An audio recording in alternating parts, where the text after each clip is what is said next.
Imagine a different Europe, a continent free from the grip of the mighty Ottoman Empire. This could have been our reality, had the Battle of Varna ended differently. On November 10th, 1444, near the shores of the Black Sea, two worlds collided. The fate of Christendom hung in the balance. The Battle of Varna was not just a clash of armies, but a clash of civilizations. A day that would echo through the corridors of time. This is the story of that fateful day. A story of courage and folly, of hope and despair. A story that shaped the destiny of Europe. By the 15th century, a new power had risen in the East. The Ottoman Empire, fueled by ambition and military might, was expanding rapidly. From its heartland in Anatolia, it had swept across the Balkans, conquering lands and threatening the very heart of Christian Europe. Constantinople, the jewel of the Byzantine Empire, had fallen to the Ottomans in 1453.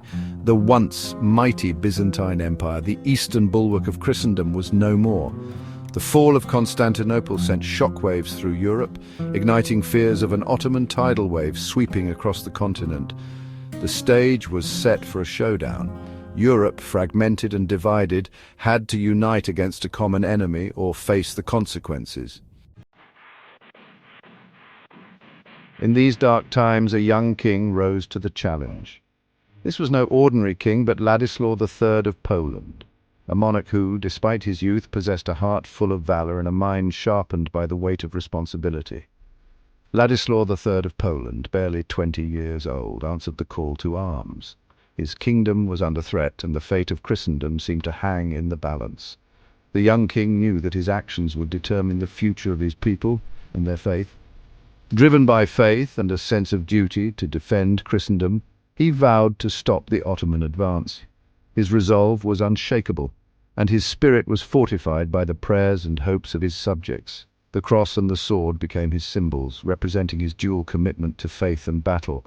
But Władysław was not alone. He knew that to face such a formidable enemy he needed the support of experienced and loyal allies. Among them was a man whose reputation preceded him, a general whose name struck fear into the hearts of the Ottomans. At his side stood a seasoned warrior, a man whose name would become synonymous with Hungarian resistance against the Ottomans, John Hunyadi. Hunyadi was not just a soldier, he was a master tactician, a leader who inspired his men with both his courage and his cunning. Hunyadi, a brilliant strategist and a charismatic leader, had already inflicted several defeats on the Ottomans, earning him the respect of his enemies and the admiration of his allies. His victories were not just due to his military prowess, but also his ability to read the battlefield and anticipate his opponent's moves. Together, the young king and the veteran general would lead a crusade against the Ottomans, a campaign that was as much about defending their lands as it was about preserving their way of life. Their partnership was a blend of youthful zeal and seasoned wisdom, a combination that promised to be formidable. A crusade that would culminate in the epic clash at Varna. This battle would be remembered for its intensity and the sheer determination of those who fought. It was a moment in history where courage and strategy would be tested to their limits, and the legacy of Władysław and Hunyadi would be etched into the annals of time. Section 4. The Crusader Army. From across Europe, knights and soldiers answered the call to arms. Hungarians, Poles, Czechs, Romanians, and warriors from other nations united under the banner of the cross. They came from different backgrounds, each bringing their own unique skills and traditions to the battlefield. The call to crusade resonated deeply within them, driven by a mix of religious fervor, a sense of duty, and the promise of glory and honor. The sight of their flags and banners, adorned with religious symbols, was a powerful reminder of their shared mission. These symbols were not just decorations, they were emblems of their faith and their resolve. As they marched together, the diversity of their origins was overshadowed by their common goal. They were a diverse force, united by their faith and their determination to halt the Ottoman advance. The unity among these soldiers was remarkable, considering the vast differences in their languages, cultures, and fighting styles. Yet the shared belief in their cause forged a bond stronger than any differences. The Crusader Army, though smaller than the Ottoman force, was not to be underestimated. Their numbers may have been fewer, but their spirit and determination were formidable. They had trained rigorously, honing their skills and preparing for the challenges ahead. Each soldier knew the stakes were high and failure was not an option. They were well equipped and well trained, and they had the element of surprise on their side. Their armor gleamed in the sunlight, and their weapons were sharp and ready for battle. The element of surprise was a crucial advantage, one they intended to use to its fullest potential. Their strategy was meticulously planned, aiming to catch the Ottomans off guard. Their plan was to march south, liberate the besieged city of Varna, and then strike deep into Ottoman territory. The liberation of Varna was not just a strategic move, it was a symbol of hope and resistance. By freeing the city, they aimed to inspire others to join their cause and to weaken the Ottoman hold on the region. The Crusaders were filled with a sense of purpose, a belief that they were fighting a just and holy war. This belief fueled their courage and determination, giving them the strength to face the formidable Ottoman forces. Each step they took was driven by the conviction that their cause was righteous and their mission was divinely ordained. The sense of camaraderie and shared purpose among the Crusaders was palpable as they prepared to face the challenges that lay ahead. Section 5. The Ottoman Might. The Ottoman army, commanded by the Sultan Murad II, was a formidable force. Vast in numbers and renowned for its discipline and ferocity, it was an army that had conquered vast empires. The Ottoman troops were a mix of janissaries, the Sultan's elite slave soldiers, Turkish cavalrymen, and warriors from the conquered territories. The Ottomans possessed a powerful weapon, gunpowder. Their cannons, though slow and cumbersome, could wreak havoc on enemy formations. The roar of Ottoman cannons and the hail of arrows they unleashed had brought countless armies to their knees. The Ottomans were confident of victory. They believed their superior numbers and firepower would crush the Crusader Army.